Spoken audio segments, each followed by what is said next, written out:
But yeah, so it looks like Brian popped on, so that's good. He's still muted. Not sure if he maybe he accidentally popped in. Oh, What do you want? there What do you you want? are. There you are. So I've been listening. We're talking nice. about monitors and medications and stuff. Yep. I was like, Yep. this Video doesn't games and concern me. drugs. The good shit. Not the good drugs, unfortunately. The fun drugs. No, no. Ozempic and heart medication. But yeah. So Wes is out getting his meds dialed in, and still having some dizziness issues. But we're hoping that he's going to get better soon. Just glad that Indeed. he's still with us. That was scary. Yeah. I'm sure that was well. I'm sure it was even more scary for him. But yeah, that Well, it's been almost 2 weeks now, right? I mean, it's 3 weeks. Well, yeah, yeah, it's been about 3 weeks because he was in the hospital for almost 2.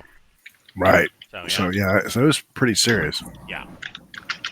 Well, and that's kind of what I said too. Is because hospitals now, like when I was a kid, a woman would go in and have a baby, and they'd be like, "Oh, well, we better keep you for the next 3 days just to make sure everything's okay."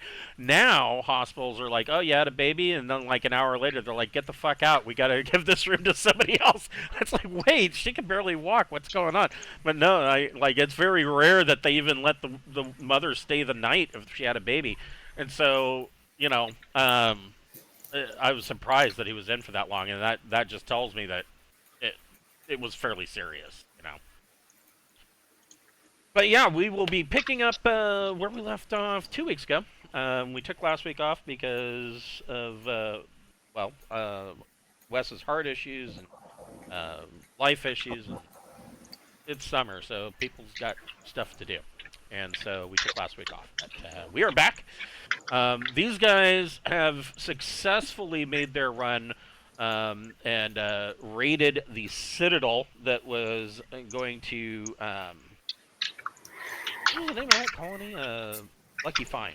They raided the Citadel and they planted their explosives, and even though nobody had the explosives skill, they all, with the exception of one explosive, they all made their roll. And so, even with their -3, the -3 to DM, they all made it. I, I, I don't know. That you guys are just getting some really lucky rolls.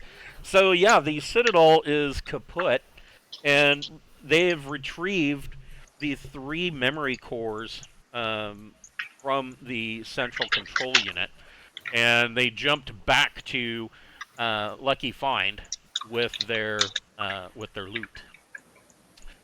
Before we get started, we would like to thank a friend of the Greenwater Guildhall. None of these are sponsorships or partnerships of any kind. They are just products that we really like. And today we would like to thank Fable Beard Company. Fable Beard Company makes wonderful beard products such as oils, balms, butters, beard wash, and co-wash. They also have a women's line under the FableBeauty.com label. And all of the scents are a different fantasy character. Today I am wearing Dr. Wolf beard butter. It smells of like a light blueberry and pipe tobacco kind of cologne scent.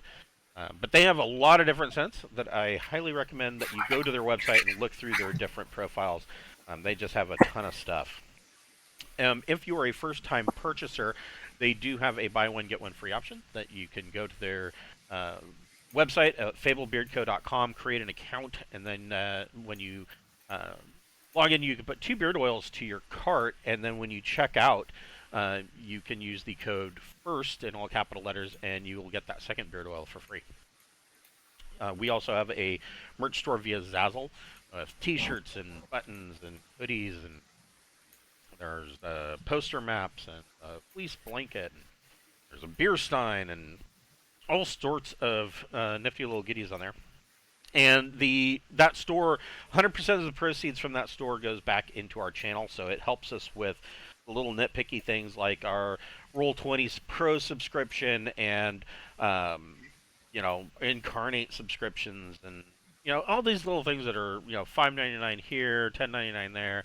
and then by the end of the month you go, how did we just spend $30? And well, yeah, that's what it is. They all just kind of nickel up, and it starts to add up to real money. So that helps us with that. And if you want to help us out, go get yourself a T-shirt and a button, and we appreciate everything you do for it. So you guys were in Jump. I forget. I think you guys did some. You guys got some XP that last time, I think. You spent it. Yeah, because I rewarded you with some XP. So yeah, you kind of spent some time in the week-long Jump coming back to Lucky Find.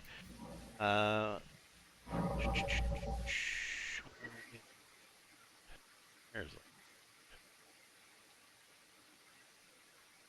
I think. Yeah. So yeah, you come out of Jump and get back to Lucky Find. Actually, these ships are probably. I don't need all these ships because we're all friends now, right? They're all kind of in orbit around Lucky Find itself, somebody can make a electronic sensors check, electronic sensors plus intellect or education check, and somebody can make a electronics comms plus intellect or education check. I got the sensors.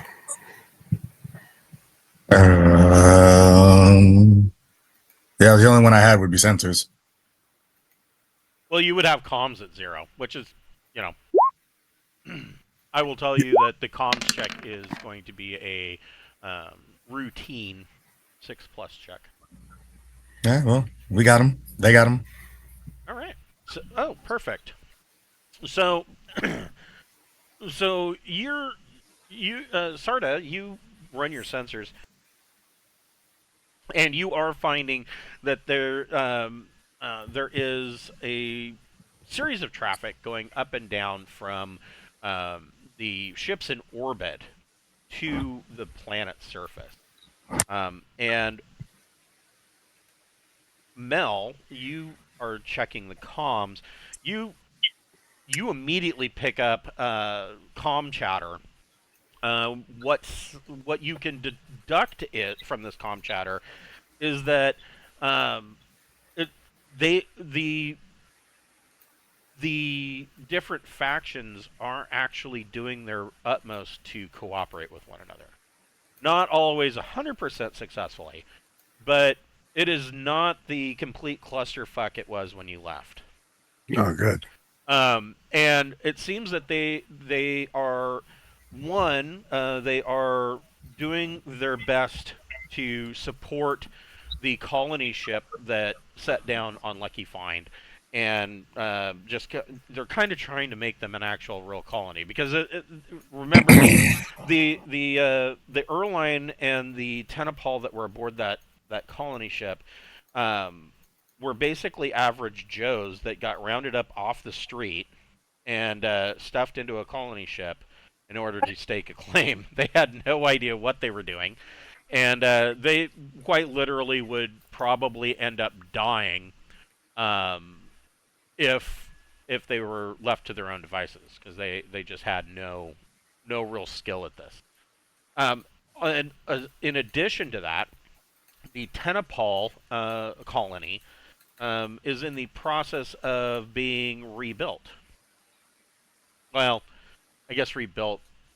It would be the very, very early stages. They have tents set up. and, they're in the process of making some bricks and sending down some supplies. But you do note that there is an additional ship that has arrived, a Tenipal ship that is given, that basically it went and brought back supplies. So it was in the course while you were gone that they have brought this in and are now in the process of helping one another. Some of the other comms traffic that you pick up do pick up chatter very limited, but you do pick up some chatter between the ground Tenipal colony and the Sovereigndoms colony ship. And essentially, some of the comms traffic is the colony ship requesting aid or assistance or supplies, and the Tenipal colony responding either that they can and will help, or that they don't currently have those supplies available to supply. So they are attempting to actually work together. This is possibly going to work. Right on. Well, good, because I mean they don't really have too many other options. Yeah, they're kind of boned either way, right? I mean, the options are really horrific. I mean, in terms of just loss of life. right? Yeah. So, Pappy, go ahead and make a piloting Starship plus Dex check. Piloting starship. Piloting starship. Booyakasha. Nice. Uh-oh. Oh. Nice. No, that works. So I'm happy for that modifier. right? Yeah. Yeah, generally these are a lot of piloting, especially the mundane shit. Docking, simple course changes. You're talking about routine, so it's going to be 6+. You're 9 times out of 10, you're gonna nail that. I think there was only one time that somebody didn't nail it, and that wasn't entirely their fault. They were landing in the middle of a hurricane, so. Oh wow. Yeah. So there were extenuating circumstances, but yeah, you it takes you guys probably about 8 hours, one shift, to come in from jump to Lucky Find, and to the Revelation. Are you? So here's my question: are you going to dock with Revelation, or are you heading to the planet itself? Where do you guys want to head to? It seems like we've got a bunch of diplomats currently on the Revelation, right? They were when you left. Yeah, so let's go there first. And from the comms traffic, it does sound like Revelation is kind of acting as a command and control hub for kind of, ordering around and making the logistics make sense for everybody. They got, Flo up there answering phones. She's the switchboard operator, plugging in wires as she's directing everybody's comms traffic. So, Pappy brings you guys in and docks with Revelation. Seems like a long time since we saw this map. Although it shouldn't be. But yeah, you come on into there, or no, that was there. You bring in to the docking space, and you are secured. You are greeted by and what were these guys' names? There was oh man, I'm not even going to bother trying to remember all their names because they're this was starting to get ridiculous with all the different diplomats. So a member from the lead members from the Tenipal, the Sovereigndoms, and the Erline Worlds, as well of course as the XO, meet you guys in the docking space, and they are all waiting with bated breath for your report. How do you want to? That could have gone better.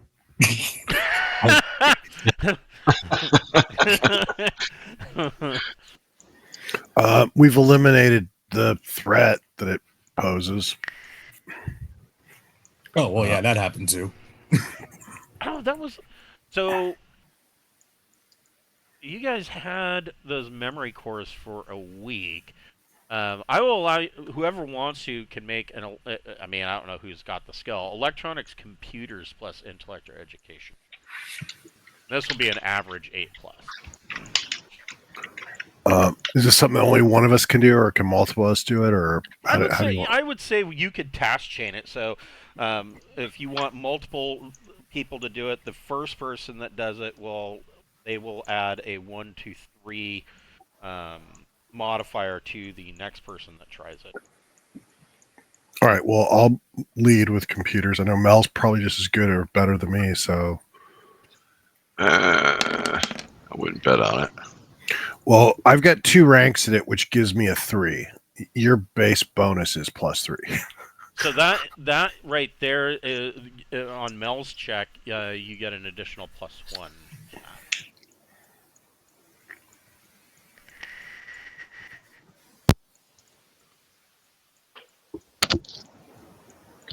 So I didn't add the +1. So 12. Oh yeah.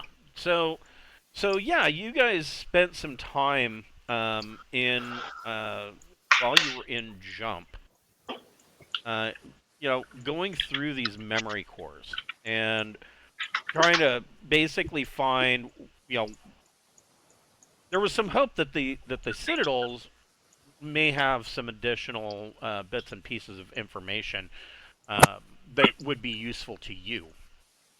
Um, Out of that, let's see here.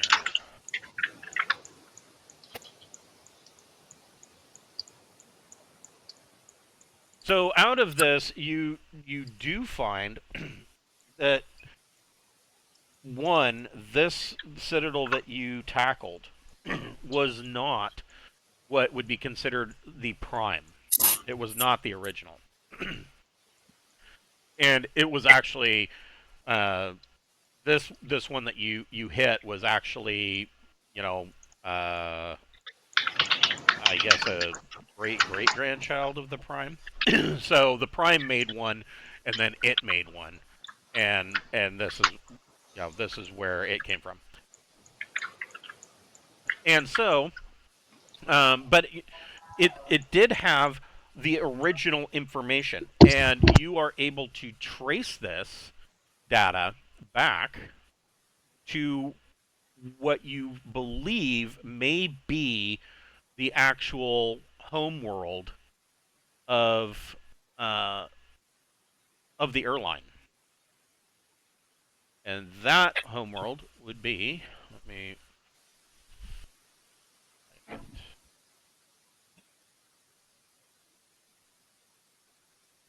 That home world is down here.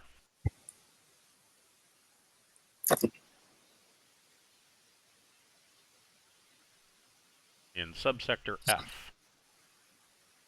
So they went a long ways. And the other piece of information that you get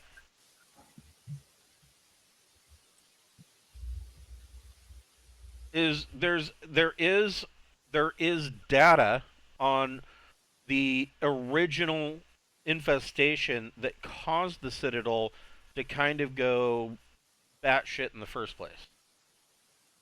And so what this essentially is, and this is a familiar pattern to you, that there was a long range expedition that was sent out from the Erline to a asteroid, and on that asteroid, they found traces of organic matter that they collected and brought back with them to analyze and study, and that whatever that organic matter was, it took hold and started the infestation, and the Citadel had to essentially, with its very basic intellect program and a series of if-then statements, it had to make the decision on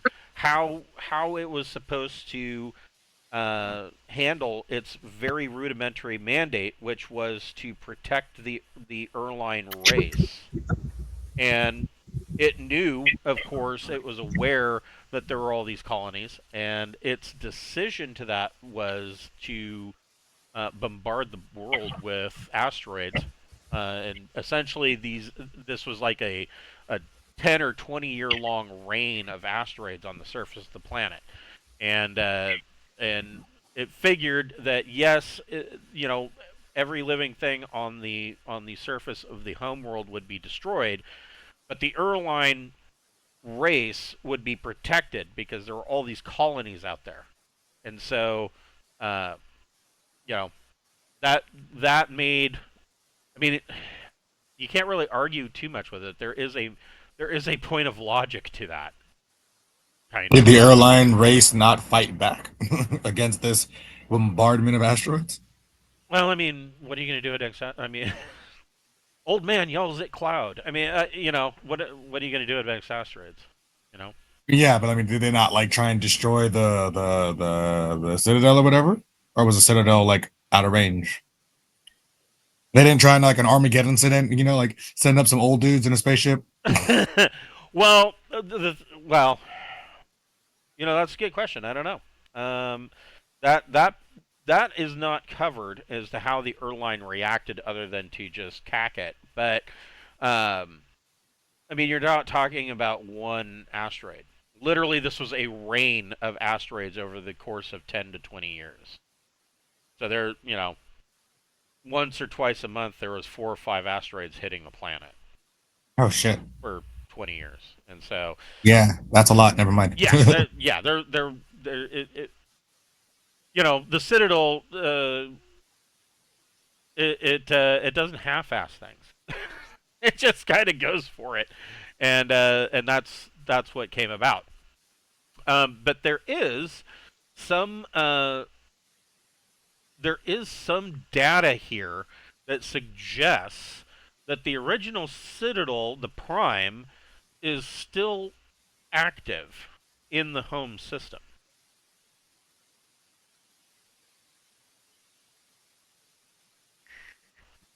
I'm sorry, what was still active? Citadel Prime, the original. Is active in the home system or just like somewhere? In the Erline home system. Oh, That shit. that might be a good place to go to get information about the breach. I mean, that earlier system will be when they were traveling. Right. So, Well, and keep in mind, so the Erline themselves, the Erline Worlds and the Sovereigndoms are essentially the culmination of essentially the two most prosperous, or maybe the luckiest, of the Erline colonies. And neither one of them knows where the homeworld is, nor do they, and neither one of them has 100% details about their own history. I mean, it's been so long that they don't know who they are originally as a people. They know who they are as a people now. And so the Sovereigndoms know they're jerks, and the Erline Worlds, they seem to be on a much more even keel about it. But the Erline World seems to know a little bit more about it than anybody else. And then there's a whole bunch of other colonies that probably haven't done as well. I mean, you ran into two of them that have kind of gone almost. One went feral. The other one was falling apart, if not for the Hakes traders taking advantage of them. And it can be imagined that there's probably all these other Erline colonies that are out there in the sector that have either died out completely, or they may be hanging on by a bare thread. Or maybe there could be one that is doing well, but maybe they don't have quite the tech level for jump capability yet. And maybe Right. So they're just chilling in their own like world. Like, hey, we're good here. right. Yeah, they might just be chilling in their own solar system, and just nobody's run into them yet. So there is a large impetus from both the Sovereigndoms and the Erline Worlds to try and find these wayward colonies. Of course, they both have very different reasons for wanting to do so. The Sovereigndoms, of course, want to expand the Sovereigndoms, create more Sovereigndoms, and some more dictatorships, while the Erline Worlds genuinely want to contact their lost brothers in arms, and um, one way or the other bring them into the fold. So those are the two key pieces of information that you've had time during that week to kind of dig out of these memory cores. It seems like there's a lot more information in there, though. I mean, yeah, we only had a week, and it's in a language that we don't automatically understand, you know? Right. Well, Sarda understands the language, but I mean, it's in an operating system that an alien Right. operating system, and even if you recognize the language, it's going to be wonky. Well, Independence Day, if it's taught us anything, it will teach us that Apple computers can speak with any alien operating system. Right. Yes. Independence Day. Right. So, how much of this are you going to share all of it? I mean, how? I'm a big believer in transparency. We don't have any intention of sticking around any longer than we have to. Let's just dump everything on them and go. Okay. Right. So, Yeah. yeah, you essentially, give them a PowerPoint presentation. Yeah. And video footage of the firefight. Right, video footage and kind of show them, what the inside of a Citadel potentially looks like. And it can be surmised. I mean, of course, there's going to be some minor variation, but at the core of it, all of these Citadels are going to essentially look and operate exactly the same, because computers... I will continue to refer to that as a diplomatic away team. Yes. Since we've constantly explained that we're not here on a military mission. Right. Computers have no imagination, and so the only variations would come in out of necessity, because one potato-shaped rock is not quite as potato-shaped as the previous rock, and so it would have to make some alterations, but generally they're all going to be the same. So there is that big bonus. So this is a learning. I mean, of course, this is a huge learning experience for the Sovereigndoms, because they had much less data on the Citadels than the Erline Worlds did. But it is also a learning experience for the Erline Worlds, because essentially they haven't gotten close to a Citadel. They knew about them, and they've seen the aftermath of them, but they haven't been on one. And so they are really quite fascinated by this. The other thing that they are highly interested in is the original infestation, and they directly bring up, because you have already put the fear of the fungus into them, that this indeed does look like what the data is telling them. It looks very much like what you have described as the Deepnight entity, which is a little okay. Yeah, because that would mean that it's been out here. It was out here what a couple thousand years before you. Well, I mean, we already knew it was out here 300,000 years ago when the droid went out. So who knows how many of these asteroids have traveled from Terminus Point out this far, and whether or not all of it's going to be eradicated. You know what I mean? Because ultimately that is your mission, to go to Terminus Point and kind of put a stop to this. So it is a sobering thought. But in going through all of this, of course there is the typical squabbling amongst the delegates about, um, you know, mostly about how they're going to administer the 2 colonies on Lucky Find and blah blah blah and what this means. The Erline Worlds has kept true to their promise to you, and they have already sent out initial ships ahead of you, and they have a course laid out, and it is leading to a system known as what was the name of that system? It is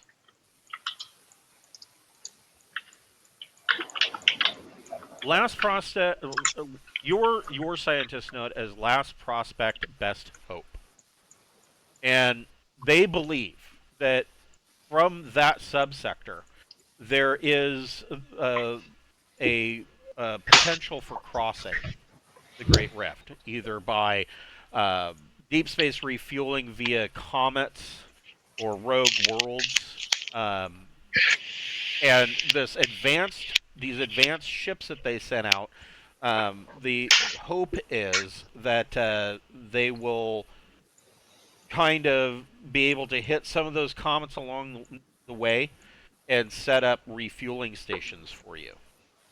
Is what their hope is. That way, Oh, you don't have to spend so much time cracking ice. You can come out of jump, dock with the refueling station, refuel, and get on your way. that'd be awesome. So I'm not super familiar with the maps. So if we're crossing this, is there no reason for us to divert to where that original Citadel is still hanging out, or is that just way too goddamn far away? It's basically on the way. So let's see. Where are you? There. So last prospect, best hope, is going to be off of this edge of this map, or really it'll Okay. be probably off of this bottom corner here. So it's kind of on the way, and of course and that's what 3 subsectors of space. The Erline are hopeful that you will, of course, want to explore their home system with them. Maybe there's a cache of technology or something along those lines that may benefit you. It could benefit all of us.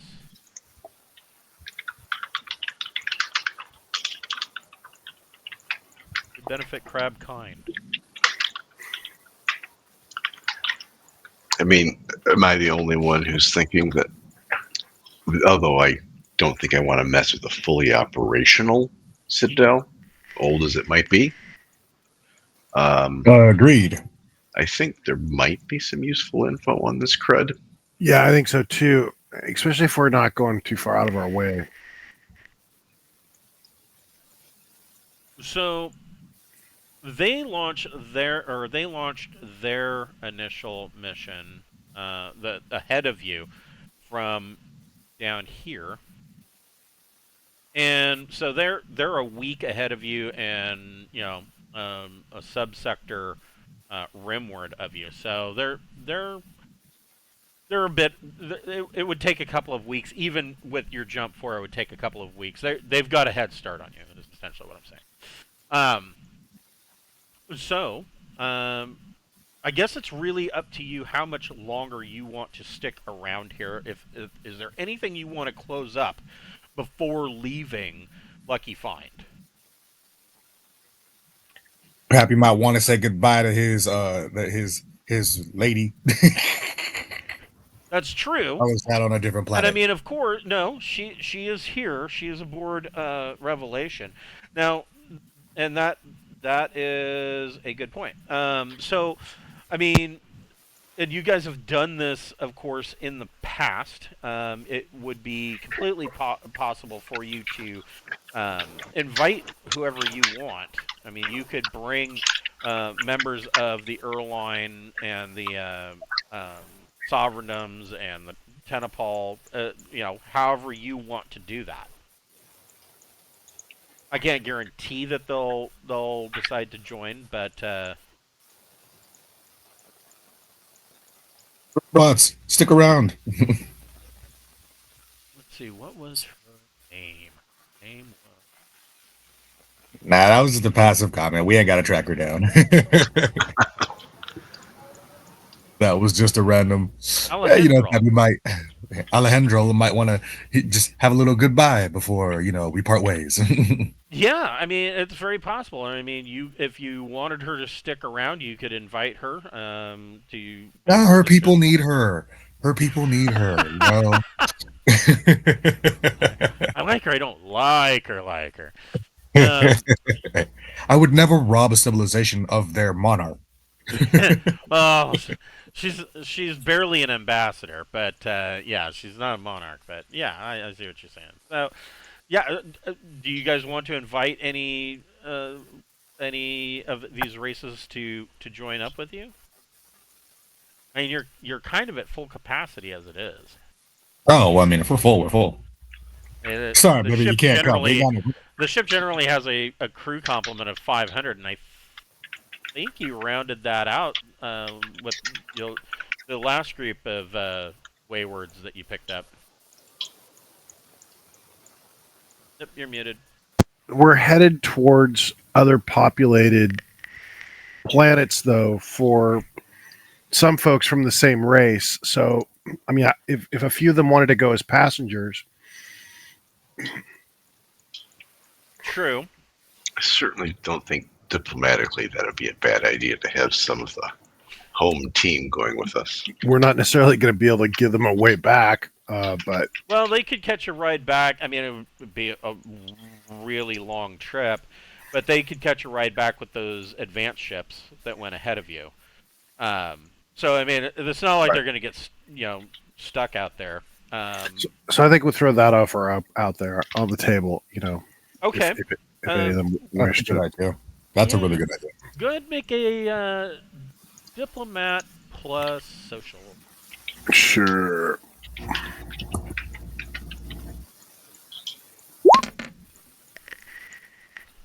Cool. Yeah. 6. So you are able to get one from each. So there is one sovereigndom individual that insists. I mean, when this is brought up, he absolutely is adamant that the Sovereigndoms will be a part of this endeavor. They want to.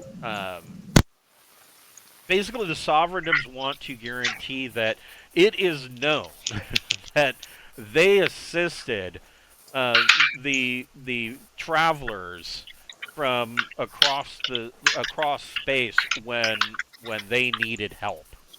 I'll have somebody 3D print a plaque, 2 plaques, one for our ship, one for their ship. Okay, that's actually probably they'll probably really And think we'll have a little ceremony. yeah, they'll definitely think that they are some kind of king shit because they got that plaque.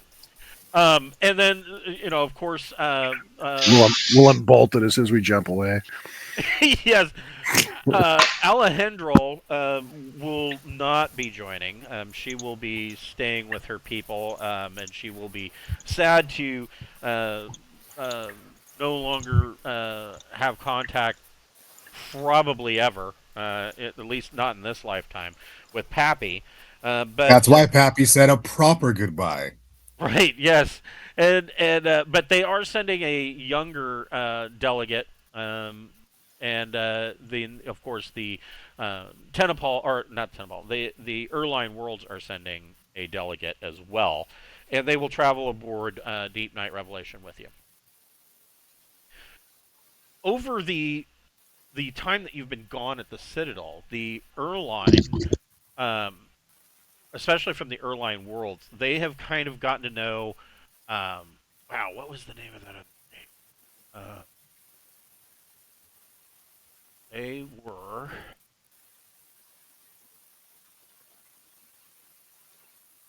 They were the Alakaya. And the Alakaya are, in a lot of respects, very similar to the Erline. They're not big crab people, but they have a lot of the same, I guess, the same outlook. As, the Alakaya are more they're more focused and grounded in the natural world than the Erline are. But as far as when it comes right down to it, they have a lot of the same issues being aboard a human ship. They are larger. The Alakaya are multi-limbed creatures, just like the Erline are, and so they found common ground. The Sovereigndoms Erline don't really give a shit, but the Erline Worlds found common ground and kind of friendship with the Alakaya that are aboard Revelation.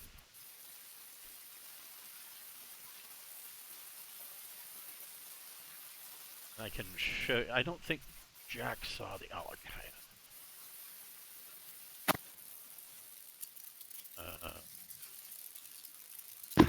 I was on mute. That is a new one to me. Yeah, they are.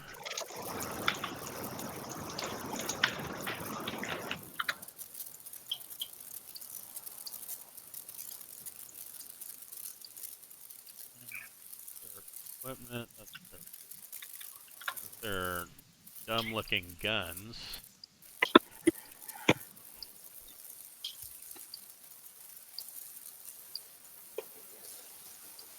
Here. Seems like it's been a while. These guys.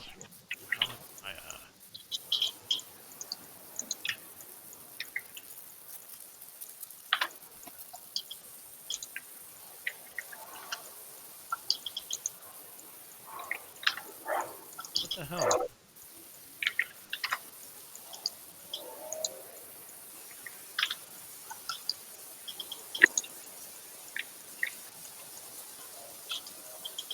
So the Alakaya, they have a caste system, and almost insect-like, and so they would have they have a warrior caste. They have what they call the thinker caste. Thinkers, of course, can be technicians and things of that nature, and then they have a third caste that is the workers, and workers aren't very smart.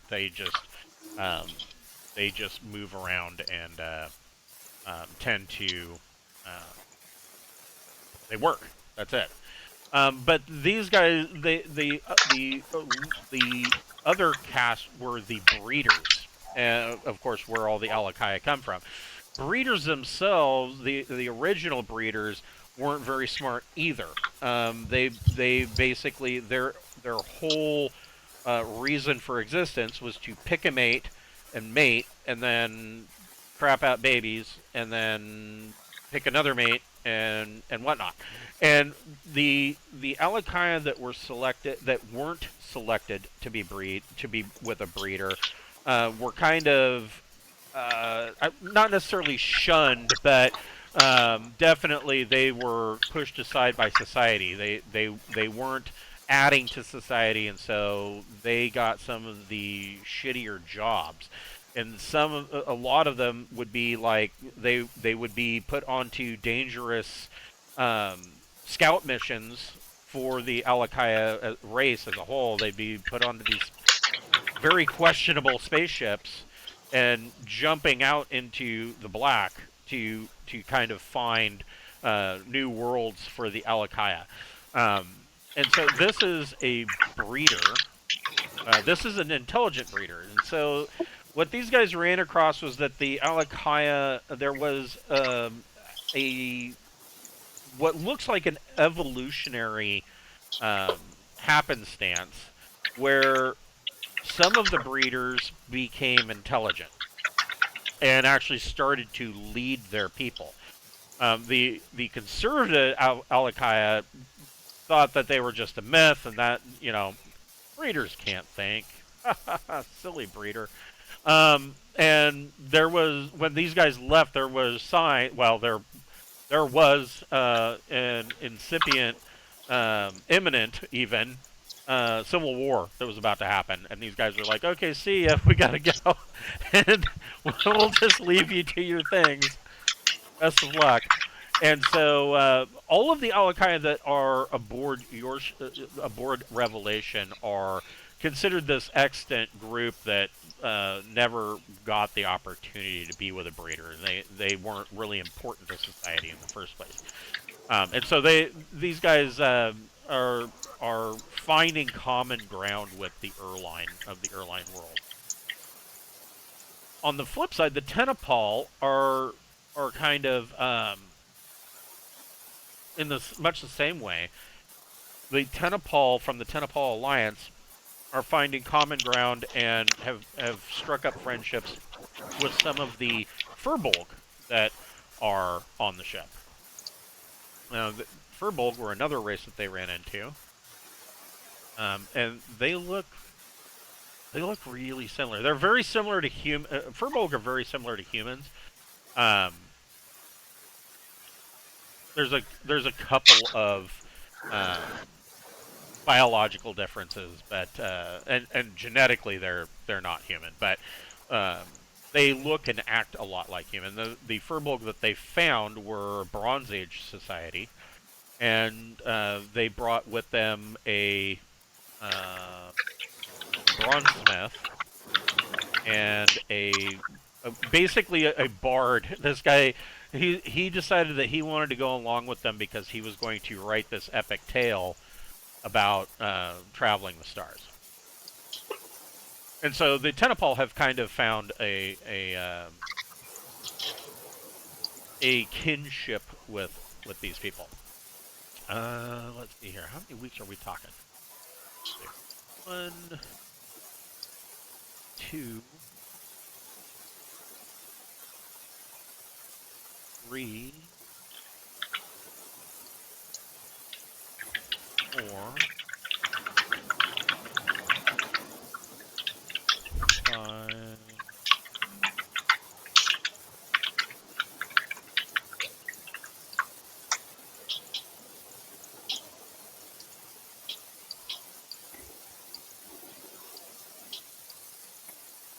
6, 7, 8, 9. So you're looking at least 10 weeks worth of just jump. And so you can probably, well, just call it what it is, probably looking at about 18 weeks worth of jump, because there's time spent in there with refueling as well. So, 18 weeks worth of jump just to cross the last remaining bits of this sector. So yeah, you've got three members of this delegation that are going to travel with you. Is there anything else before you leave? You're muted. I can't think of anything else. Okay. So yeah, the down on the planet surface, they kind of give you, well, all three of the delegations down on Lucky Find give you a kind of a going away party, victory celebration, and the captain, of course, gives you leave for the night, and you guys can spend some time down there. Pappy spends some time with his freaky alien lady friend, and there's a peculiar Clamato and orange juice flavored alcohol drinks. That sounds foul. Yes. Why is that a thing? Well, because they're crab people. I mean, of course there's Clamato. I don't know what about the orange juice, but hey man, brass monkey was a thing, and that's foul. So, Fair. So yeah, you know, you spend your time down there with your victory celebration. The next day, Revelation is all about getting getting going with with the whole thing. Why is this?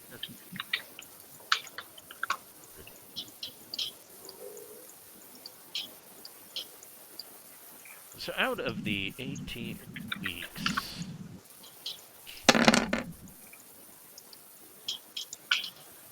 so we're gonna fast forward through a lot of this. On week 11, so you've been doing this for 11 weeks, and you know you are moving at I guess this would be called flank speed. So you're hustling, and actually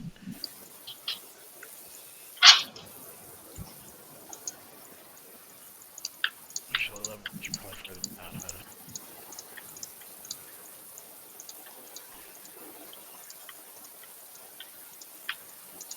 So because you're moving so quickly, and it is just this, you know, nonstop 11 weeks. There has been essentially nothing.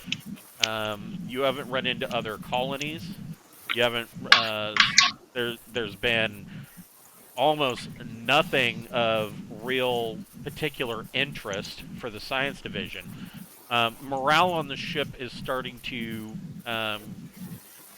take a hit because essentially it's people are just getting bored.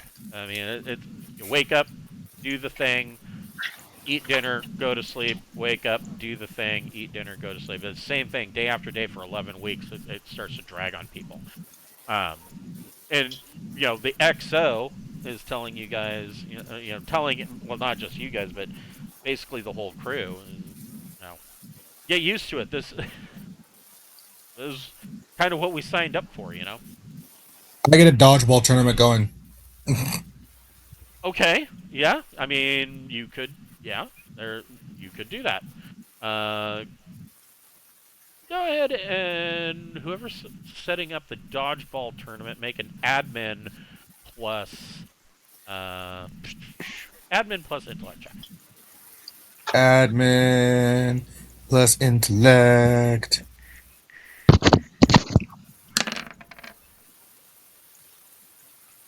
Okay.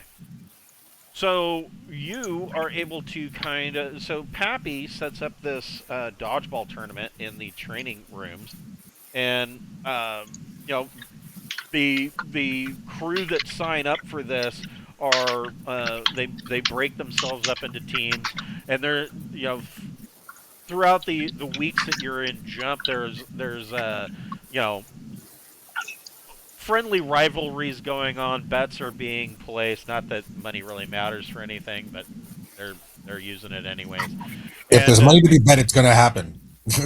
yeah, right. And so, you know, you are able to set up some.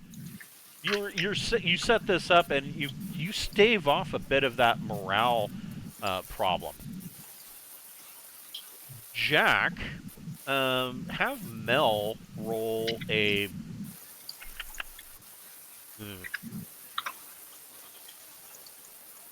Mel can either roll a broker plus intellect check or a streetwise plus social check. I think. Ugh. Don't know. Nah. Hold on. Figure which one's better. Surprisingly enough, my broker is actually not fabulous. Let's try it. Is it broker? Can I do intellect or can I do education? You can do education. There we go. Much better. Okay. So, over this 11 weeks, so Pappy's got this, got the dodgeball tournament going, and he's staved off some of the morale problems. But Mel, over the 11 weeks, part of the reason that the well, part of the reason that morale has kind of tanked is that the black market, um, I wouldn't say the black market is drying up, but the black market aboard the ship, somebody is hoarding and isn't. Somebody's hoarding the stuff that would normally be sold out and traded in the black market. And so, things like booze from charted space, Denebian whiskeys or Denebian scotch and Tobian whiskeys and things like that are not getting out to the people that would generally want it. You know, this Bocephus's and Randolph still is still going, but from engineering. But I mean that that's basically that's barely moonshine. It's not the good stuff. And the black market is something that the captain and XO and the command crew are aware of, have been aware of, and essentially they have ignored it as long as it doesn't cause a problem. Well, now it's causing a problem because it's not flowing properly. What smells streetwise like? Are you actually training that? I'm trained in it, but I'm not super. I mean, I've got one. Because that might be a good idea for you to start taking the reins on the black market. I think that's the first time I've ever heard broker. say something like, you should really do some crime because that would be the wisest choice. Well, I mean, the black market you control is the one that it's you don't have to worry about it biting you in the ass. So I should move in on the local gangs. Well, you're kind of they're not gangs, but you are already kind of tied in. That you're essentially a logistics officer. That for better or worse, occasionally with alien races, there will be some trade to be done, and if you've ever met, I don't think there's any logistics officer in any military anywhere that doesn't have their finger on the pulse, at the very least, of a black market. Milo Minderbiter from Catch 22 has got to be my favorite. Right? Yeah. So yeah, you would already have one foot in already, but your streetwise check would kind of point you towards where and why this is taking place. Okay. Well, let's see how I do on that.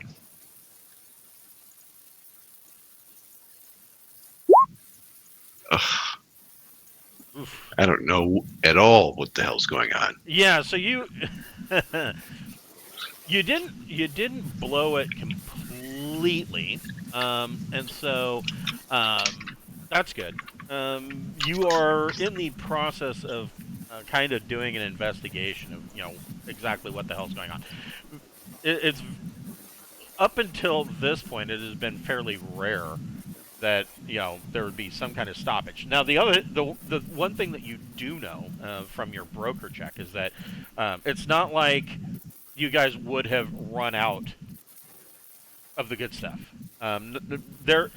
So when Revelation launched, or really when they refitted Revelation to be an exploration ship, the rearrangement of a lot of these pods and the internal deck structure basically meant that there was a whole bunch of little hidey holes all over the place, and just tons and tons and tons of this, bottles and cigarettes and everything every vice that people could possibly want. Probably not the super hard drugs, but maybe a couple of hard drugs. was stashed into every little hidey hole, nook and cranny that they could find aboard this ship, and that was probably one of the first things that most of these logistics officers found. So you know that there's still stuff available. It's just not flowing, and so you are in the process of investigating what that is and what is going on. But, Okay. So it might be a change in management, might be a change in security. There might be something like that that's happening that's causing stuff to. yeah, Happy being being a belter and all that stuff, not have any streetwise to himself. That's ridiculous. yeah, I would think. Yeah, well, I mean, you got two types of belters: the guys who actually wake up and actually show up for the job every morning, or the guys who've been doing it a long time, and after they get off, then they are, indulging in the vices, and so they might have a little bit more of I'm a a. worker. Yeah, you're a steady worker, which actually has helped us out more than a couple of times that you knew what you were doing rather than off getting loaded. Sarda, did you want to kick in any additional help for this investigation, or Pappy for that matter? Yeah, definitely can help out with that. So let's see here. Tell me how you want to help, and we can probably make it happen. So I think what I'll do is I'll go over the various, try to figure out like when this started. So how long has this been a problem? And then basically go over work details to see if I notice any changes in, the way we've assigned people or, shifts and things like that. See if there's a whether this is a personnel issue. I'm not sure what I'd roll here. So go ahead and make an admin plus intellect check. I guess that makes sense. Intellect or education. It'd be one higher for education then. Yeah. So 12. So you find that you find some very interesting information. So it seems like that this has started since just before you left for the Citadel, and Okay. It as far as like shift changes or things of that nature, you note. Find it here. So if you remember, way back, there was a minor little mutiny problem. Yes. And what that really, that mutiny issue was a lot more complicated than what it looked like initially on the surface. So initially on the surface, what had happened, one of the crew had been Arrested. Detained on a planet. Yeah, it was arrested and detained on a planet. The reason she was arrested is that their law level was so high. Literally, they had laws stating how you could put your toilet paper roll on, either over or under. And like if you were the answer being over. Right. Well, that is the correct way. But if you did under, then there was like a hefty fine and some penal time. And I forget what it was that she did, but she got arrested. And initially, on the surface, the captain, of course, didn't want to.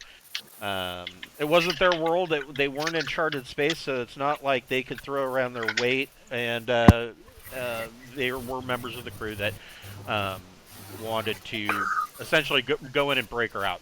So she'd been in prison, but we were on a high port, and she was imprisoned and brought down to the planet. Yes.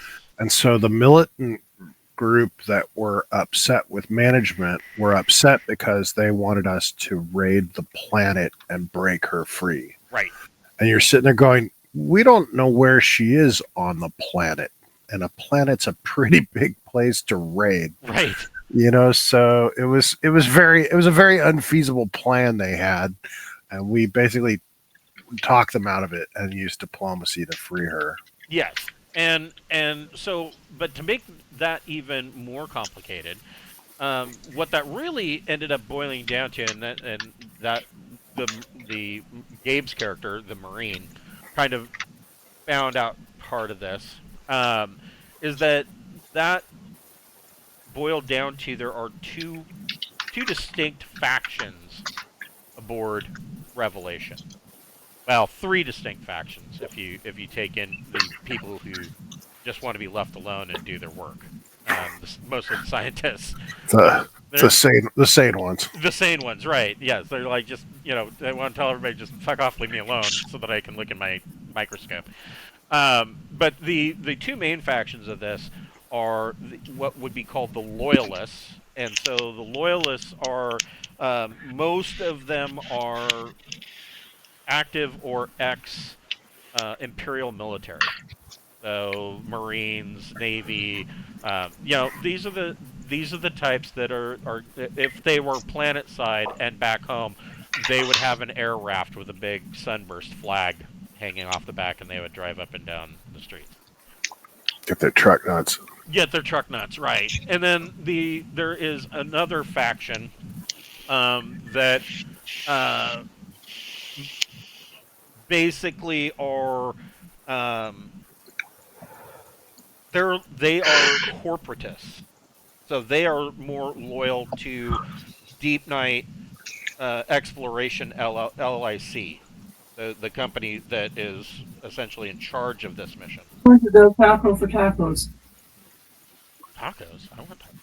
Yeah, exactly. Totally want tacos. There's always room for tacos. But, so between these two groups, of course, the corporatists are 100% for the command crew, and didn't want to rock the boat and didn't want to go down and raid this planet. And then the loyalists were like, yeehaw, and they were drinking their Budweiser, and they were ready to go. And so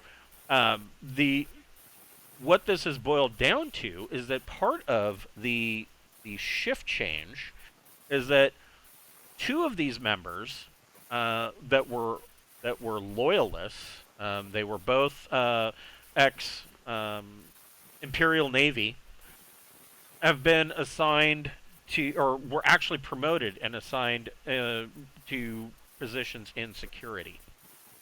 And those people were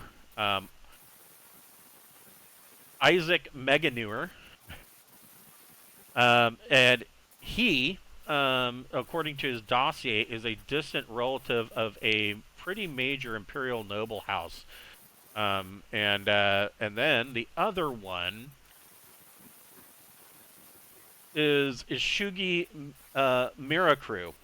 And Ishugi, there are a number of complaints, not necessarily, he hasn't been written up, but there are a number of complaints in his file about how he basically grumbles and complains incessantly, and will argue with people about whatever while he's trying to do a job, or when he's been told to do a job. Those are the two that basically Isaac was promoted first, and then Isaac brought on Ishugi, and they were both in security.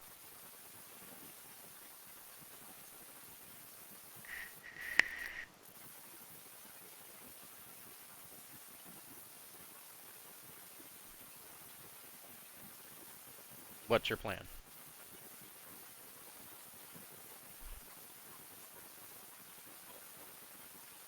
You are muted. There you go. I think that worked.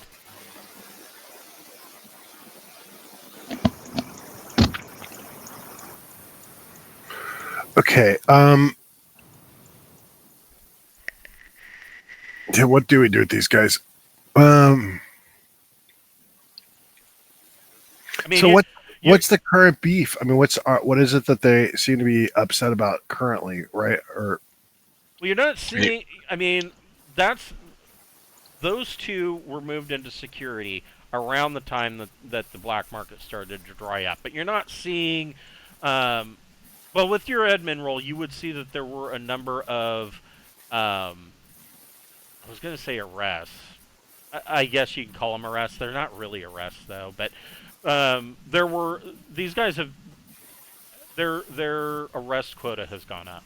they are taking ass and taking names.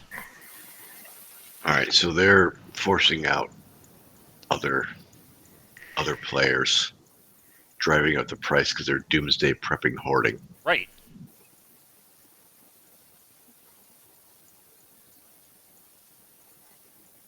Got to prepare for Teotihuacan. well, I mean, one option is we could confiscate it and put it in the hands of somebody else.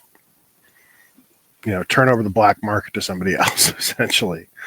Another option would be to somehow hint that could happen if product doesn't begin moving again.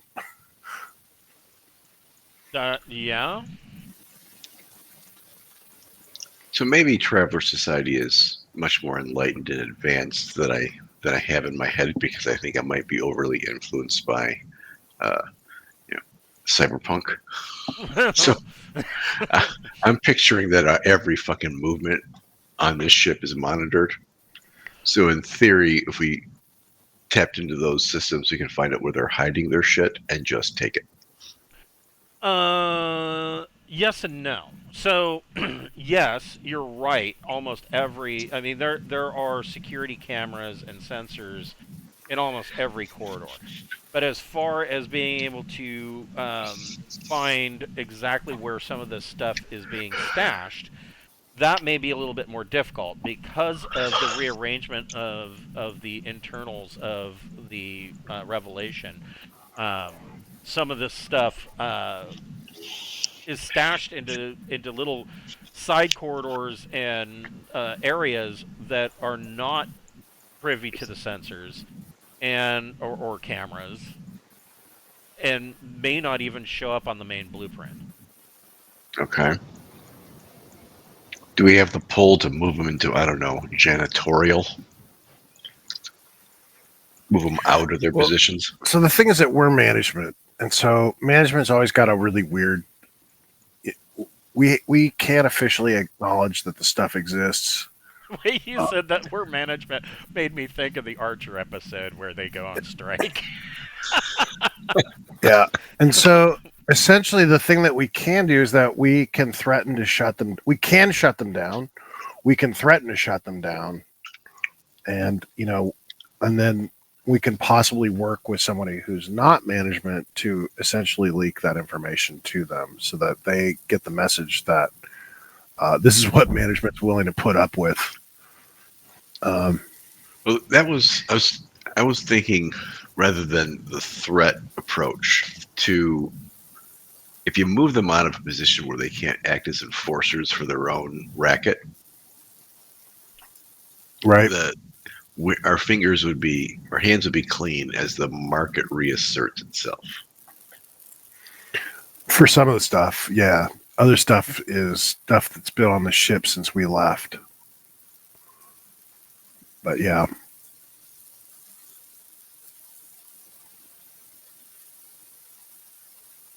Yeah, you guys haven't really run across too much, air quotes, good stuff since you've left home port. I mean, everything that is on the black market now is probably stuff we're making. It's either stuff that you're making or stuff that is left there. Because you've been out here for about 6 years. Well, 5 years. 5 years now. So yeah, there's still some leftover stuff from Charted Space that's in it. But I mean, between Wes's character and are still going nonstop. It seems like we're probably the ones responsible for most of the illegal. Probably yes, yes, very likely. And the XO and the captain are fully aware of the still. I think you guys set up like a bar somewhere at one point. I don't remember where you did that. I think it was in one of the cargo holds. But anyway, so I mean they're aware of it. The XO partakes of it himself, and so the command crew has a very very logical look at it. In order for any society to properly thrive, they have to have a light touch to things such as the black market. And really, that's true for any society. Any town or city is going to fail without some kind of black market. Otherwise, then it becomes so draconian that nobody wants to live there, and everything falls apart. I think the key would be to basically have a rumor get out that if things don't get back to normal, there will be a extensive search and seizure of everything that is illicit, and then somehow we need to create an avenue where if there's anything that's preventing us from getting back to normal, please let this person know, type thing, so that we have a channel that explains why, what the obstacle is. So okay, so that would definitely be streetwise checks. So whoever wants to make a streetwise plus social check, go for it. And if you want to make it a task chain between the two of you, you certainly can. Yeah, I can. I've got a 2 with that. So yeah, I'll get started on it, I guess. I can only use my jack of all trades for that, so I got nothing. Oh, we're in trouble then, because I just screwed it up. So if you're at -2, I've got 1. So that's still average failure. so what is that? -1, -2? That would be a -1. So if you've got a 1, go for it with and then you have to add your social to that. Yep. Oh, I just rolled a 3, so I rolled really poorly. if I have to roll social, I'm fucked. But okay. You might be able to get away with charm. Ah, There you that's go. a pure 10 roll. Okay, so -1 is 9. yeah, that is an average success. So yeah, you between the two of you, you plant the word, That prices are high enough. God damn it. yeah, subtly. You subtly plant the word that this better stop, and you've planted it in such a way that it didn't come from a management standpoint. It came from small talk or I heard kind of rumor situation, and you planted it to the right people that they're going to spread it, and so that will be something that we will see how that works out over the coming weeks. But on the last week of this 11 weeks, you come into a system, and the science team, they call everybody to the bridge, including even Mr. Pappy, since All right. if you guys are going to be flying anywhere, Pappy will be involved. And so they bring you in, and the sensor operator, SenseOps, is having a hard time with his sensors. And everybody all 3 of you can roll Recon plus Intellect.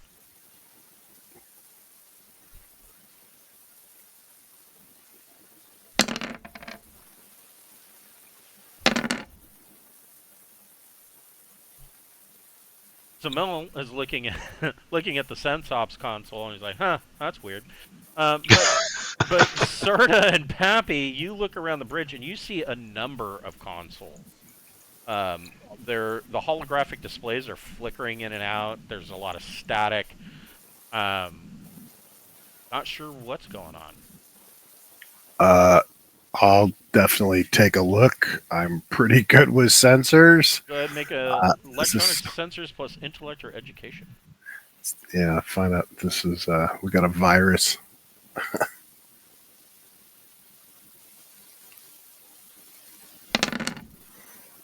Oof. Perfect. 8 is what you needed. Well, Bare minimum, but you got it. So, the system that you guys have come out in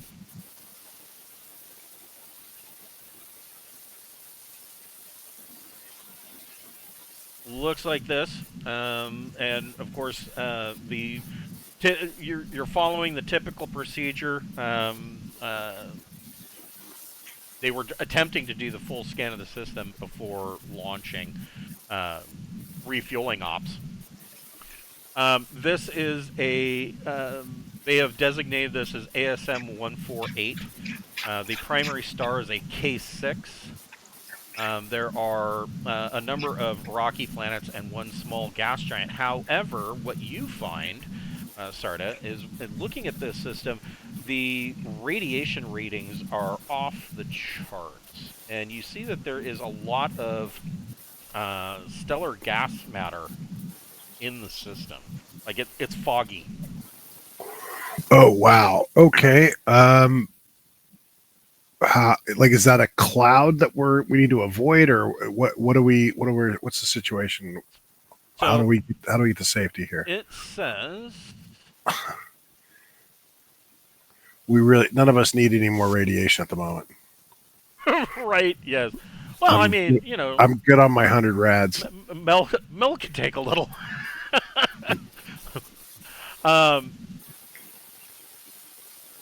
So a couple of things. You do notice another weird, wonky thing is out on this extreme end of the orbit.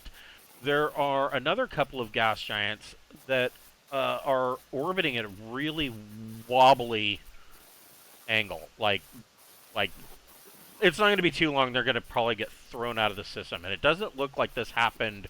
Like this is it's not their natural orbit. It's like maybe there was an explosion that knocked them out of orbit. Yeah, it says. I could roll. I've got a skill in this science planetology. Yeah, go ahead and make that. Or wait, science space. Yeah, right. Go ahead and make science space plus intellect or education. All right, 9. There you go. So you kind of analyze this, and what you are seeing is that from another system, probably something fairly close, 1 to 2 parsecs away, a star or something went nova, and that stellar matter basically got caught in a, from all intents and purposes, it got caught in a stellar wind, and it has blown through this system. Okay. I'm trying to see exactly how hot this is. So what you're seeing is it is a warm gas cloud. There are multiple hot spots at irregular intervals throughout the system. The gas giants, from what you can determine, when this cloud blew in, it came in with enough force that it knocked those two outer. It knocked around those two outer gas giants, and they are not stable. They will fling away from the system probably in about 200 to 300 years, if they don't collide with something else. Right. Okay. In terms of our safety, do we need to move to get out of the radiation, or are we able to absorb it okay? I know we're going to have to refuel here, right? So is there a gas giant that we feel that is safe to refuel at? That's what Yeah, this particular gas giant, the small gas giant, I mean, yeah, they can refuel there. I wouldn't say that it's necessarily 100% safe because of Sure. the wobbly orbit of those two other gas giants that are out there. But let's see here. Our orbits both have been disturbed, probably by the gas cloud masses. What you think? They may those two gas giants may eventually settle into a new orbit closer to the primary, but or one of them will possibly settle into a closer orbit. The other one looks like it's going to get thrown. Um, the second planet here is in one of those hot spots of the cloud, and until recently, according to your data, the surface of that world looks like it was sufficiently cold that little water was present, and it was pretty much in a permanently icy state, even though it was this close. It's a tidally locked world, and so on the one side of the planet, it was almost in a constant deep freeze. But because of this hot spot in the cloud, everything on this planet is now increasing in temperature, and it is causing the deep freeze side to cause geysers. In turn, with those geysers, it is enough that the planet seems to be starting to shift, like it is starting to slightly turn on its axis due to those basically gas jets from the erupting ice and carbon dioxide.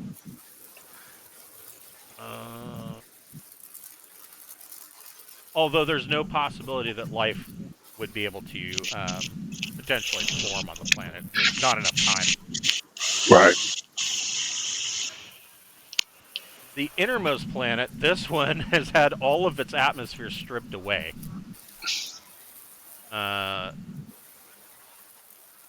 There is some water on the world, but it is quickly being evaporated as well.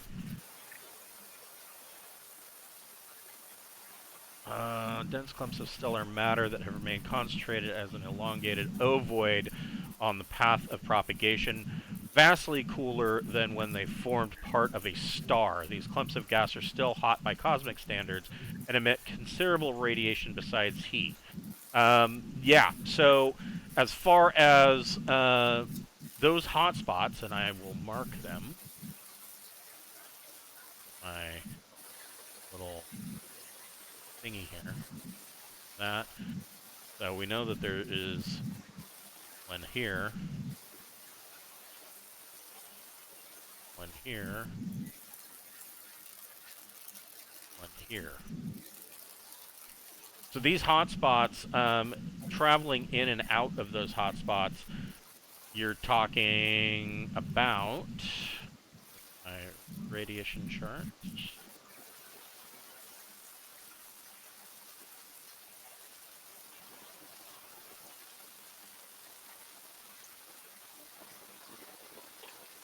(1d times 100 per hour).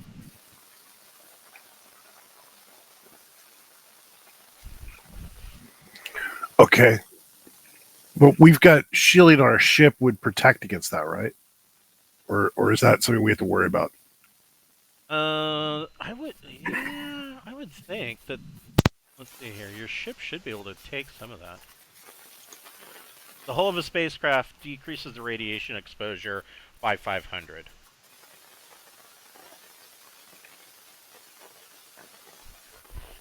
So, I mean, it's possible that people inside could take radiation damage if you get caught in those. And they are fluid. So, I mean, they can move. Right. Okay. All right. Well, it's not as nasty as I was thinking. Okay. Yeah, I would say we refuel and get the hell out of here. Okay. I support this plan. This doesn't seem like a fun system. Not particularly. Happy, did you want to assist in refueling operations? If it helps us get out of here better, yes. Okay, so Sticking around does not seem like a good idea. This will be a small craft. You've got you got small craft, don't you? Pilot small craft. Yes, I do. I do. So your choice. Actually, no. It would be Deep Night Boat. So this is the boat. It's just a little shuttle, 20 tons. Oh, and I need. Happy's going to learn about difficulty. So, gas giant refueling. There are 7 levels of a gas giant. Usually, most skimming operations for refueling takes place at level 4, which is called the deep. You can skim at level 3, which is the shallow, but you're not. It's going to take a little bit longer. You can also skim at level 2, which is the extreme shallow, which is going to take even longer. Now, crossing each of these layers, you have to make a piloting check each time. So, Pappy, is anybody else going with Pappy, or is it? I'll go if I can help him in some way. Okay. Yeah, you're basically. Do you have like? I've got all the Mechanic? skills. I've got them all, but they're not great. Yeah, mechanical work. What about Mel? I have no idea what skills I have that could possibly assist in this maneuver. Yeah, I mean, you're essentially looking at if you guys are. So the thing is, you have a +3 on every single education skill you're trained in. That makes True. you better at every single skill than me, period. Even the ones I've put points into. So saying that you don't have anything to contribute is a little frustrating. Yeah, Well, I mean, if you want to just. I don't think run admin's sensors- going to work here. I mean, if you just want to run Admin doesn't. sensors. But again, electronics is usually Yeah, okay, I education. could probably do Engineer is sensors. usually education. Yeah, It is. Okay. yeah, Changing my thinking about how this works. Okay. yeah. So I mean, if you wanted to run sensors, you certainly could. That's the one thing I'm better at you than, and the only reason I'm better at you in sensors is I have 4 ranks in it. Yeah, Okay. he's really studied it. I have 2 ranks in computers, and I'm just as good as you are untrained. All right. So don't sell yourself short. That's all I'm saying. So, Pappy, go ahead and make your first. You are entering the outer layer, the wisp of the gas giant. It's too thin to skim fuel, or to even fully conceal a ship, but it does impose some drag. So, go ahead and make a piloting small craft plus dex check. Piloting small craft plus dex. Well, you made that look easy. So, you Well, yeah, no, it's out. We're in the outer. This is this is my bread and butter. Yeah, you enter the wisp, and you guys can kind of feel a little bit of drag as the ship kind of almost like it's hitting water, and Pappy's going deeper. How deep do you want to go? So, like I said, you can skim at extreme shallow, shallow, and deep, but you have to make a piloting check each time. And going into the extreme shallow is going to be a normal check.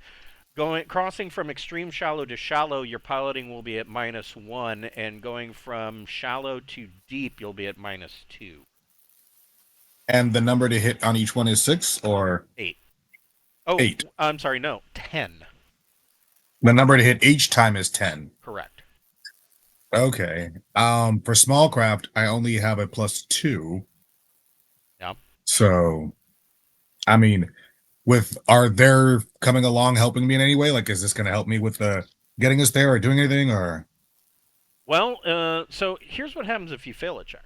So if you fail a check, then the first thing that happens is you're going to probably have power issues. Somebody can make a engineering power plus intellect or education check to I can do maintain that. power. If the power is not maintained, let's say that let's say that this happens in the shallow section at -1 piloting roll.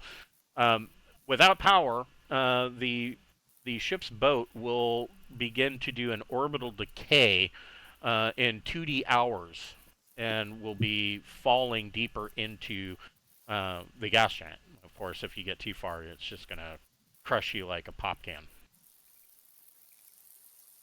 I can assist with the power This- check. Yeah, I mean, like having to get a 10 means like I'm gonna have to roll pretty well because I rolled a 6 and a 5 and only got a 13. Yes. You're muted. If I can help with astrogation, mechanic, anything else, happy to sensors, whatever it takes.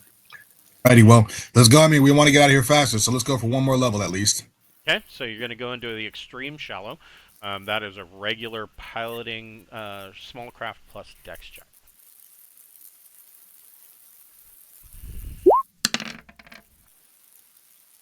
Hey. All right, so you are in the extreme shallow. You could start to do skimming here, but it will take 10 times as long as it would in the deep. You guys want to go for it again? I mean, we're just risking our damaging the hell out of our ship. Well, But yeah. not your ship. Any ship I'm in is my ship. It's your ship, Yeah, right? right. Yes. Seriously. That part right It there. is the I'm one in the that ship. we are on. We might as well go for it one more time. I'd have to fail horribly for this to be really bad, right? Yeah. And, This and next, how would a power check assist him on this? If there's problems, is really what. if there's Okay. problems, yeah. So All right. this one, Pappy, you need to make a piloting small craft plus dex check, and you're at -1. Okay, let's see here. I'm crossing my fingers for you. I've got the level plus the dex. And you said at -1. Yes. Type, damn you.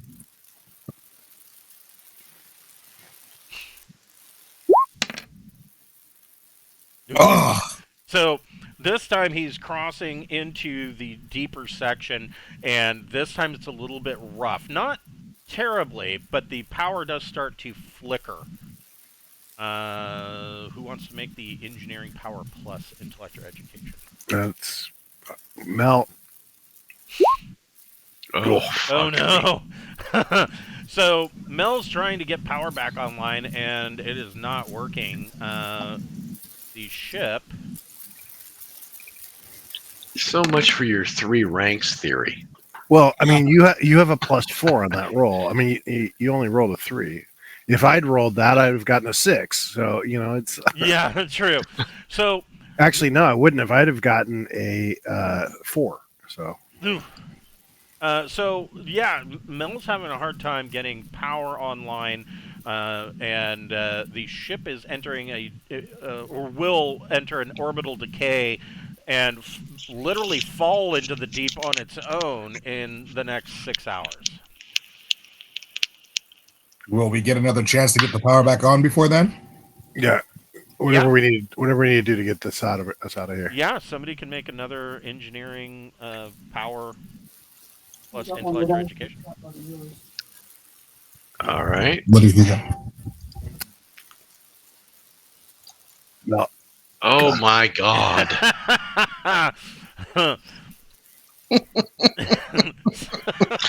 I'm just trying to make it interesting. It's all I'm trying to do here.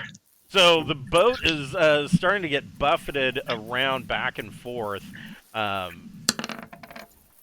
shit.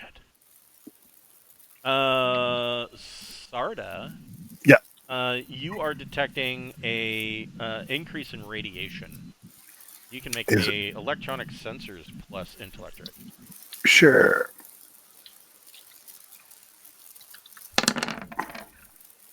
12. So the one of those hot spots is moving and getting closer to the gas giant. All right. I will recommend that we hurry up. No, they're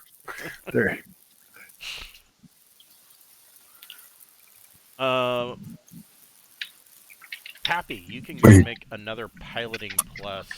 Are you staying where you're at, or are you going deeper if you want to make a piloting check, or? Can we go? I mean, aren't we already going deeper no matter Yeah, what you're we going to do? go deeper no matter what you do. But I mean, I think the difference here is between whether it's going to be a controlled descent or not, because otherwise the ship will take some damage to the hull. And I mean, the ship's boat only has 8 hull points, so. You're gonna guide us there since we're going that way anyway. I'm gonna help steer us slowly deeper in a controlled way until we get the ship back on track. Yeah, you can do that. It's got arrow. I don't want to go fast into the deep. I want to just kind of at least gear us. I'm not trying to hold us where we are, but more controlled towards it. Hopefully, slowing the damage as we get there. So this particular ship's boat, most of them don't have this, does have retractable arrow fins. So you can pop the arrow fins and you can make a piloting small craft plus dex check. Right? This one is just an 8. It's got no power.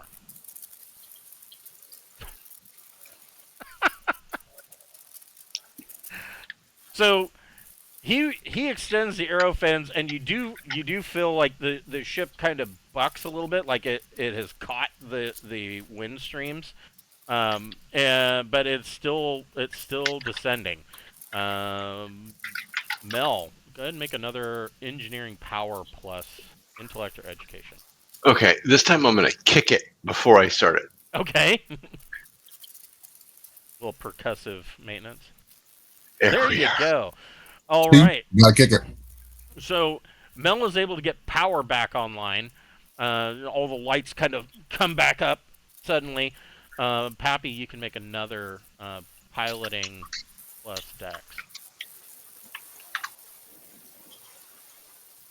Minus for anything or straight? I'm sorry, what? Is that a minus for anything? Are you staying where you're at, or are you going deeper? Now that I've got control power back, I don't have to go deeper, right? That's true. You don't have to. You could just start skimming here. Do we want to go deeper, guys? I'm like, put it to them, like, we ain't had the best luck so far. Y'all want to keep doing this? Well, we can engage in the gambler's fallacy and say, well, my luck's got to turn at some point. Let's go. We're going deeper. All right. So -2. Oh, shit. This is not going to go well, guys. It's because you said that. So he does indeed get you deeper. The ship is buffeted pretty bad and takes 4 hull points worth of damage. Holy balls. Out of 8. Out of 8. And you are detecting that there are some potential leaks in the hull. If Sarda or somebody wants to make a mechanic plus intellect or education check to Sure. get out the hull patch kits. Got a 1 on that, so. Okay, so Sarda is running around with patch kits, patching the pinholes in the hull. But you are in the deep, and you do begin skimming. How long does that take? It seems like it takes like 40 different passes, which is ridiculous. Yeah, no, I don't run it that way. But what does? Wait, you have to make 40 piloting checks or something? Yeah. I mean, As written, yes. And Yeah. the difficulty is like 10 minimum, and you're going, everybody's ship would just get destroyed. And you're sitting there going, why wouldn't they just use drones that hit the highest level, grab a little bit of fuel and come back and just keep huge strings of these drones. So I'm just Agreed. going to take the base as a total of 140. It says 20 passes, 140 minutes. But you're already in the deep, so you should be fine. You're just opening up your fuel scoops and sucking in fuel to fill the cargo hold. So that is what you were doing for the next 140 minutes. And things seem to be okay. Sarda, you can make another electronic sensors plus intellect or education check. Sure.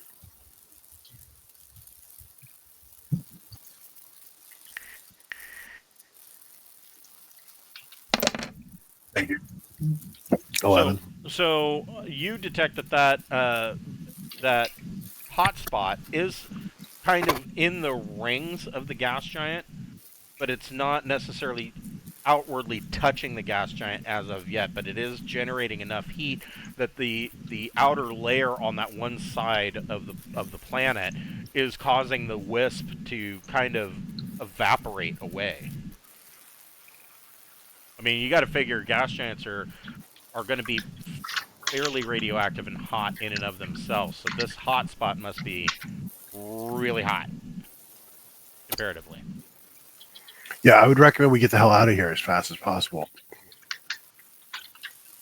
So out of the 140 minutes, how long do you want to stay?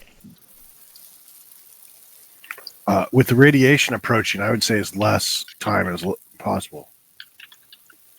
Like, just enough to get what we need to get to the next whatever. Because they're already setting up stuff for us to fuel and stuff at the next one. There are other ships out here attempting to do the same thing you're doing. Now you know why the pilot crews are always like smoking cigarettes and getting drunk when they're not when they're not on duty. They have to go through this every week. We're almost always close to death. Right. So it seems like the gas giant, or not the gas giant, it seems like the hotspot is maintaining position and just kind of tickling this gas giant. And you are able to fuel up the whole 140 minutes. Pappy, if you want to, and this is something that I should have brought up before and I forgot, my apologies. You can, well, not always. It's not always you can do this, but you can take your time. You have power, and if you want to take your time, isn't that an automatic +1? +2. It's a +2. So take 10 times. I'm gonna take my time because aren't we trying to get the hell out of here? Takes 10 times as long as normal. Right. It'll take longer than normal, but you can take your time to get out of here. So that would make this. You can make a regular piloting plus dex check with no negative. I mean, I feel like that's probably good because we do want to get out of here. Yeah. And if you're saying that hotspot's holding steady for now.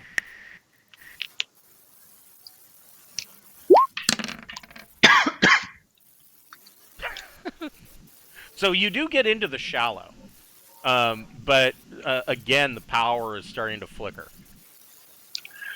Oh, okay. Let's see what happens. Got this. Get us home. Nice. Mel is able to maintain power, and you guys are able to finally climb out of this gas giant with your tanks full and head back towards Revelation, where you can once again dock and unclench your buttholes. I immediately go to Mel. You need a drink, and I'm buying. That black market shit you guys did better have worked. We need the good stuff. For handling gas giant operations so well, everybody gets 1 XP point. Yeah. That you can. I will allow you to either save it or you can spend it. After that, I would love another point in small craft because I think you know where you're spending that point, huh? I rolled 9 twice. One more point would have been great. That's the one nice thing about you guys and my Wednesday night group is that one of the fears that I had with going to the XP point system was that you would do all this stuff, and then you guys would get some XP, and then spend it on a skill that you never actually used. And you guys have so far not done that. Not in a single time have you spend it on something willy-nilly. It's actually something that you've either spent time studying or something that you actually used in the game. All right, so I'm just gonna stockpile this 1 point until next time, Okay. and then I'll spend it on Spellcraft again. Okay. So is computer use under electronics? It is. Yes. Okay, So just What- being trained in sensors means you have a 0 in computer. Correct. okay. Yeah, if you have if you have anything higher than a 0 in a skill, that means that all of the other skills in that group are considered at 0. It's just that you're specialized in whatever that one skill is. So Okay. like in the case of like sensors, if you have electronic sensors 1, you're specialized in sensors, but you have 0 in all of the other electronics. So what would this? So I would not be used. It would not be considered a 0, right? It costs me a lot more. So no.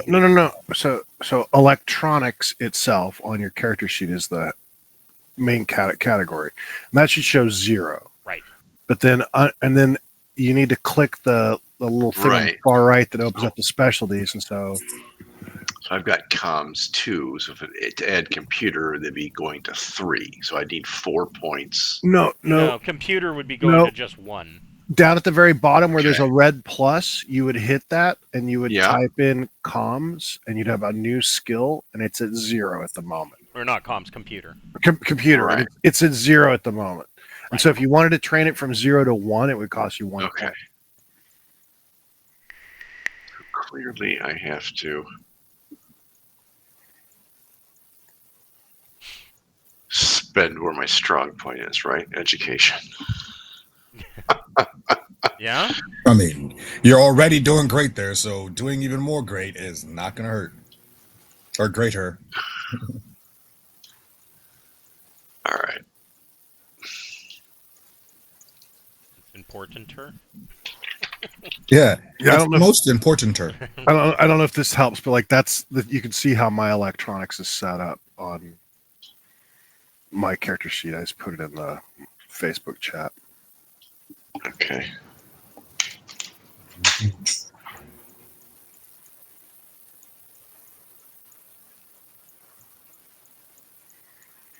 Okay. Yeah, that makes sense. That actually makes a lot of sense. Okay. Yeah, so I get +1 from education, so that's the extra 1 that's coming. And it's like that drop down, I can switch that to like if all of a sudden it was intellect, I can switch to intellect, and I have a 0 in intellect, so it's I'm really hopeful that that Mongoose is going to do for Traveler with Roll20 what they did with Paranoia, because the Paranoia character sheet in Roll20 is an exact replica of the character sheet of the pen and paper character sheet, and it makes life so much easier. The current Roll20 character sheet is it's good, but it's almost overly complicated.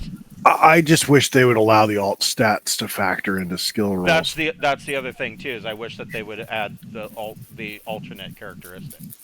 Yeah, that would be nice. I gotta go AFK just a second. I'll be right back. Okay.